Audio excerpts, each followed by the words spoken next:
ഏവരും വളരെ ആകാംക്ഷയോടുകൂടി കാത്തിരുന്ന ബിഗ് ബോസ് മലയാളം സീസൺ 6ന്റെ ഫിനാലെ വീക്കിലേക്ക് പ്രവേശിച്ചിരിക്കുകയാണ്. ഇവിടെ ഇപ്പോൾ കാണുവാൻ സാധിക്കുന്ന ഏറ്റവും പ്രധാനപ്പെട്ട കാര്യം, അകത്ത് ഒരു കളിയും നടക്കുന്നില്ല. വളരെ ശാന്തമായിട്ടാണ് അകത്തെ അന്തരീക്ഷം പോയിക്കൊണ്ടിരിക്കുന്നത്. എന്നാൽ പുറത്ത് ഭയങ്കര കളികളും അടിയൊഴുക്കുകളും നടന്നുകൊണ്ടിരിക്കുകയാണ്. അത് ഏകദേശം ആരംഭിച്ചു കഴിഞ്ഞിരിക്കുന്നു. ഫാൻ ഫൈറ്റുകൾ അതിശക്തമായി വെളിപ്പെട്ടുകൊണ്ടിരിക്കുകയാണ്. ഇഷ്ട മത്സരാർത്ഥികൾക്ക് വേണ്ടി ആർമി ഗ്രൂപ്പുകൾ അരയും തലയും മുറുക്കി പുറത്തു വന്നുകൊണ്ടേയിരിക്കുന്നു. ഈ ആഴ്ച പല കളികളും നടക്കും. ഒരു വിധത്തിൽ പറഞ്ഞു കഴിഞ്ഞാൽ നിയമസഭാ ഇലക്ഷനിലും പാർലമെന്റ് ഇലക്ഷനിലും ഒന്നും കണ്ടിട്ടില്ലാത്ത തരത്തിലുള്ള പല കളികളുമാണ് ഈ ബിഗ് ബോസിലെ ഒരു മത്സരാർത്ഥിയെ വിജയിപ്പിക്കുവാൻ വേണ്ടി ആർമി ഗ്രൂപ്പുകൾ മെനഞ്ഞുകൊണ്ടിരിക്കുന്നത്. ഈ ആഴ്ച പുറത്ത് സംഭവിക്കുവാൻ സാധ്യതയുള്ള പ്രധാനപ്പെട്ട കാര്യങ്ങൾ ഒന്ന് വ്യക്തിഹത്യയാണ്. ആൾക്കാരെ മാക്സിമം വ്യക്തിഹത്യ ചെയ്യുക. ഇപ്പോൾ തന്നെ അത് ആരംഭിച്ചു കഴിഞ്ഞിട്ടുണ്ട്. അഭിഷേകിന് ഏകദേശം 40-ലധികം കേസുകളുണ്ട് എന്നുള്ള ഒരു വാർത്ത പുറത്തു വന്നിരിക്കുന്നു. അർജുൻ വളരെ ഫേക്ക് ആയിട്ടുള്ള ഒരാളാണ് എന്നുള്ള വാർത്ത പുറത്തു വന്നുകൊണ്ടിരിക്കുന്നു. ജാസ്മിനെ കുറിച്ച് പിന്നെ പറയുവാനൊന്നുമില്ല, ഏകദേശം എല്ലാം പറഞ്ഞു കഴിഞ്ഞതാണ്. അത് തന്നെ ആവർത്തിച്ച് ആൾക്കാരെ ബോറടിപ്പിച്ചുകൊണ്ടേയിരിക്കുന്നു.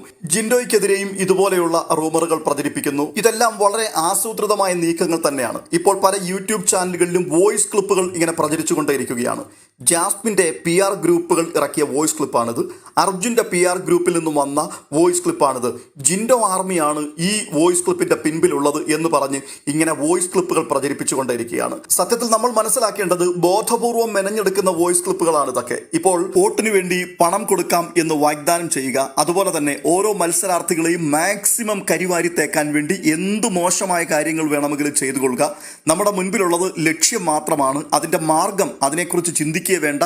ഏത് രീതിയിലാണെങ്കിലും ഓരോ മത്സരാർത്ഥികളെയും കരിവാരി തേക്കുക എന്നൊക്കെ പറഞ്ഞ് ഞാൻ ആരുടെയും പേരെടുത്ത് പറയുന്നില്ല.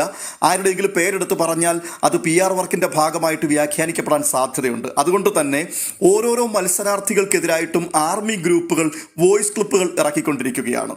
വാട്സാപ്പിൽ ഒരു വോയിസ് ക്ലിപ്പ് ഉണ്ടാക്കി വിടുക എന്നുള്ളത് വളരെ നിസ്സാരമായ ഒരു കാര്യമാണ് എന്ന് നമുക്കറിയാം. രണ്ടാമത്, ഇതൊക്കെ ഓരോരോ യൂട്യൂബ് ചാനലുകളിൽ കൂടി പുറത്തു വരുമ്പോൾ വലിയ സംഭവമാണെന്ന് പറഞ്ഞുകൊണ്ടാണ് വോയിസ് ക്ലിപ്പുകളൊക്കെ പുറത്തു വരുന്നത്. ഇന്നാളുടെ PR ആൾക്കാർ ഇറക്കിയതാ കേട്ടോ, ഇന്ന മത്സരാർത്ഥിയുടെ ആർമിയുടെ ഒരു ഗ്രൂപ്പിനകത്തൊന്ന് പുറത്തു വന്ന വോയിസ് ക്ലിപ്പാണ് കേട്ടോ എന്നൊക്കെ പറഞ്ഞുകൊണ്ട് പല ആൾക്കാരും എടുത്ത് തട്ടാറുണ്ട്. ഞാൻ മനസ്സിലാക്കിയിടത്തോളം ഇതിനകത്ത് 1-2 എണ്ണം മാത്രമേ ഉള്ളൂ ജെന്യൂൻ ആയിട്ടുള്ളത്. ബാക്കിയെല്ലാം ഓരോ ഗൂഢലക്ഷ്യങ്ങളോടുകൂടി മറ്റുള്ളവർ ഉണ്ടാക്കി വിടുന്നതാണ്.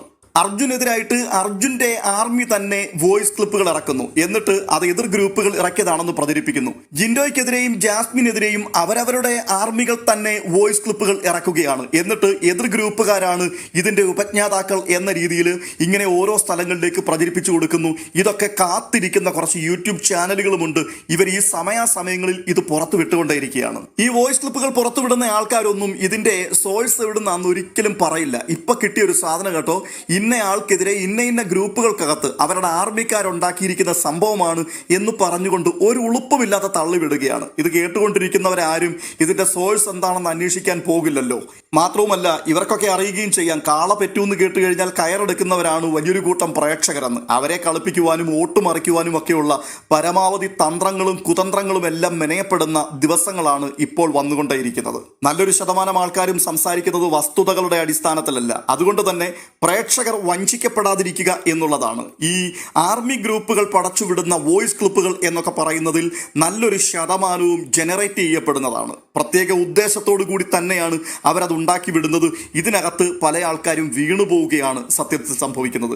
അതുകൊണ്ട് തന്നെ നിങ്ങൾ ബിഗ് ബോസിലേക്ക് നോക്കുക. ബിഗ് ബോസ് മലയാളം സീസൺ 6 ഒരു ഗെയിമാണ് എങ്കിൽ ആ ഗെയിമിൽ ഏറ്റവും നല്ല രീതിയിൽ പെർഫോം ചെയ്ത വ്യക്തികൾ ആരാണെന്ന് നോക്കിയിട്ട് അതിനനുസരിച്ച് വോട്ട് ചെയ്യുവാൻ വേണ്ടി തയ്യാറാവുക. ഞാനിതൊക്കെ പറയുന്നതിൻ്റെ പ്രധാനപ്പെട്ട കാര്യം, ഇതെല്ലാം ഒരു വിനോദത്തിൻ്റെ ഭാഗമായി മാത്രം നിൽക്കുകയാണെന്നുണ്ടെങ്കിൽ നല്ലതാണ്. ഓണം വന്നാലും ഉണ്ണി പിറന്നാലും കോരന് കഞ്ഞിക്ക് മുമ്പിൽ തന്നെ എന്ന് പറയുന്നത് പോലുള്ള സിസ്റ്റമാണ് ഇവിടെ. നമ്മൾ ആർക്ക് വോട്ട് ചെയ്താലും 5 നയാ പൈസയുടെ ഉപകാരം ആരുടെ കയ്യിൽ നിന്നും നമുക്ക് കിട്ടില്ല. ഒരുപക്ഷെ PR ഗ്രൂപ്പുകൾക്ക് ആർക്കെങ്കിലും കിട്ടുമായിരിക്കും, ആർമി തലവന്മാർക്ക് എന്തെങ്കിലുമൊക്കെ നക്കാപ്പിച്ച കിട്ടുമായിരിക്കും. അതിനപ്പുറത്ത് ഈ പറയുന്ന എനിക്കോ ഇത് കണ്ടുകൊണ്ടിരിക്കുന്ന കേട്ടുകൊണ്ടിരിക്കുന്ന നിങ്ങൾക്കോ യാതൊരു തരത്തിലുള്ള ഗുണവും ഇതുകൊണ്ടൊന്നും ഉണ്ടാവില്ല. അതുകൊണ്ട് തന്നെ ഇത്തരത്തിലുള്ള വ്യാജ പ്രചരണങ്ങളിൽ വീഴാതിരിക്കുക. വരുന്ന 2-3 ദിവസങ്ങളിൽ ജിൻഡോയ്ക്കെതിരായിട്ട് ജാസ്മിൻ്റെയും അർജുൻ്റെയും അഭിഷേകിൻ്റെയും ഒക്കെ ഗ്രൂപ്പുകളിൽ നിന്നും അതിശക്തമായിട്ടുള്ള കളികൾ നടക്കുവാൻ സാധ്യതയുണ്ട്. ജിൻഡോയ്ക്കെതിരെ മാത്രമല്ല, എല്ലാ ഗ്രൂപ്പുകളിലും പരസ്പരം അങ്ങോട്ടും ഇങ്ങോട്ടും ഇതൊരു ട്രിക്കാണ്. അതായത് ഒരു വെളിവും ബോധവും ഇല്ലാത്ത ആൾക്കാർ കേൾക്കുന്നതിനനുസരിച്ച് പ്രതികരിക്കുന്നവരുണ്ട്. അതുകൊണ്ട് തന്നെ ഈ ട്രിക്കിൽ കൂടി 10 വോട്ട് കിട്ടുകയാണെന്നുണ്ടെങ്കിൽ അതും ഒരു വലിയ കാര്യം തന്നെയാണ്. അതുകൊണ്ട് സ്ക്രീൻഷോട്ടുകളുടെയും വ്യാജ പ്രചരണങ്ങളുടെയും വോയിസ് ക്ലിപ്പുകളുടെയും അടിസ്ഥാനത്തിലായിരിക്കരുത് വിജയികളെ തീരുമാനിക്കപ്പെടേണ്ടത്. ബിഗ് ബോസ് മലയാളം സീസൺ 6-ൽ അവരുടെ പ്രകടനം എങ്ങനെയായിരുന്നു എന്ന് മനസ്സിലാക്കിയിട്ട് നിങ്ങൾക്ക് സൗകര്യം ഉണ്ടെങ്കിൽ വോട്ട് ചെയ്യുക, ഇല്ലെങ്കിൽ ചെയ്യാതിരിക്കുക. പിന്നെ അവസാന ഘട്ടത്തിലെ ഈ പുറത്തു നടക്കുന്ന കളികളൊക്കെ കാണാൻ രസമുണ്ട് കേട്ടോ. എവിടെയെങ്കിലും കളികൾ കാണണമല്ലോ നമുക്ക്. അകത്തോ കളികളൊന്നും തന്നെ നടക്കുന്നില്ല. അപ്പോൾ പുറം ലോകത്ത് നടക്കുന്ന ഈ കളികളൊക്കെ കാണുകയും കേൾക്കുകയും ഒക്കെ ചെയ്ത് നമുക്കും ഈ കൂട്ടത്തിൽ അല്പാൽപ്പം രസം കണ്ടെത്താം.